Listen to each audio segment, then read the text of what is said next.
Hello, hello. It's Tidbits from the Love Notes. Oh, checking in on you today.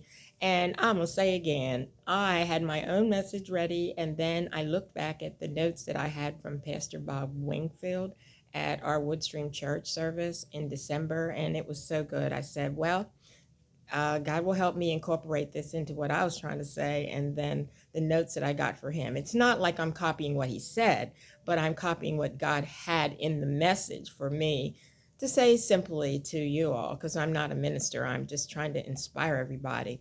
So basically, Pastor Bob spoke from Mathew 2:16, and this was in December, and he said, and the statement in Mathew 2:16 is the presence of God is spiritually in our hearts. And so we've got to remember that love God is in our hearts. That's what I'm saying. He's in our hearts and he speaks to us, and we got to listen. We must listen. Our whole future depends on that. And really turning this world around depends on, being able to hear that voice of love.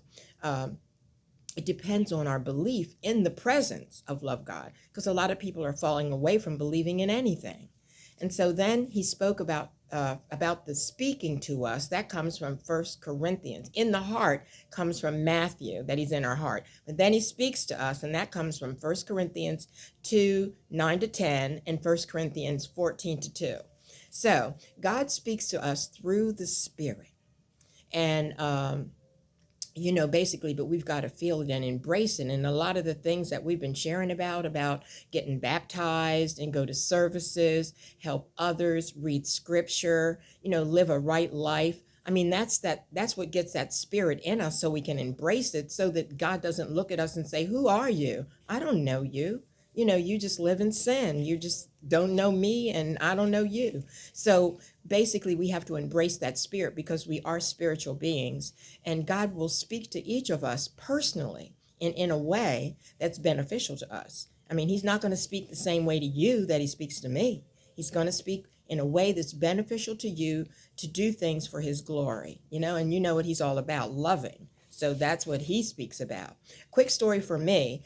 I try really hard each day to put together 7 bags of some healthy drinks and healthy treats for the mailman, people that are delivering on the street, wherever I, see somebody that could use a lift. I always know, but I don't always go out. Sometimes it's just done here. A lot of times it's done here. And I always do the 7 bags, and pretty much they go out all the time. There's always some neighbor working to help another neighbor or something. There's something going on that deserves a lift, And so basically on this particular day, I had done the 7 bags, and I wasn't really planning to go out, because I had been out the day before doing some things with a group. And so God said, go.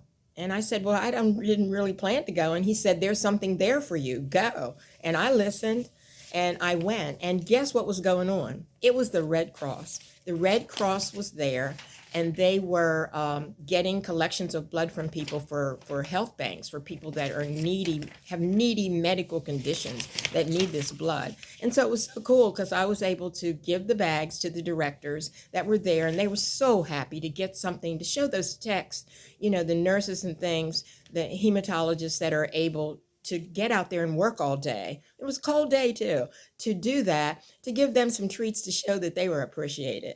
I said, wow, I had no idea. That's what I said when I got out of there to God. I didn't know. And he said, I know. Love God knows. I know. You just have to follow my directives. And I said, thank you, love God, for not giving up on me. Because sometimes I think I know, and I know I don't. And I know we've all been in that position, So I thanked him so much for sending me, and that he just keeps giving me chances when I fall short, and don't my faith gets a little bit like thinking I know something, and I don't, and I'm so thankful that love God hasn't given up on me, despite all the things that I've done wrong and still do wrong. So tidbit number 1 is listen for the voice of love God, that's only for us. It's for you and it's for me, but it's personally. And but we got to get ourselves right. Remember, we do have to do that. I mean, the tidbit is telling you to hear the voice, but the voice doesn't really speak to you if you are living in sin and doing all wrong, and you disregard him, disrespect him, don't believe he's there, don't do anything to feed the spirit. Then it's like you get walked on past, and you be wondering why your life is so like a hell, and then it's like, oh well, what did you think? What did you think? You were all about you, and now that's what you got. So you really have to do that tidbit. Listen for the voice of love God and be right to receive it. And tidbit number 2, do the things that love God shares. Okay. And the last tidbit is, this is really a good one here. And here it is. Tidbit number 3, know that what you hear from love God will be helpful for love God's glory and the lifting up of other people. Yep, that's it. I'm going to say it again. Know that what we hear, we spiritual beings, from love God, it will be helpful for love God's glory and the lifting up of others. Tidbits from the Love Notes. And I'm going to add one more little statement. I listened to a little talk by a lady that was 101 years old, and she was saying that she felt like she was 60.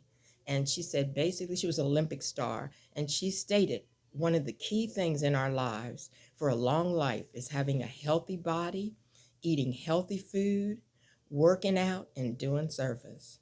So that's a reminder from an Olympic star, that lived to be 101. Yeah.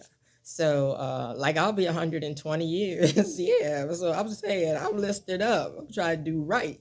Yes. So, tidbits from the Love Notes. So glad I got a chance to share with you. And I am having, this is my water canister, and it is glass. And glass is good if you can do glass, not plastic and a lot of fake stuff, because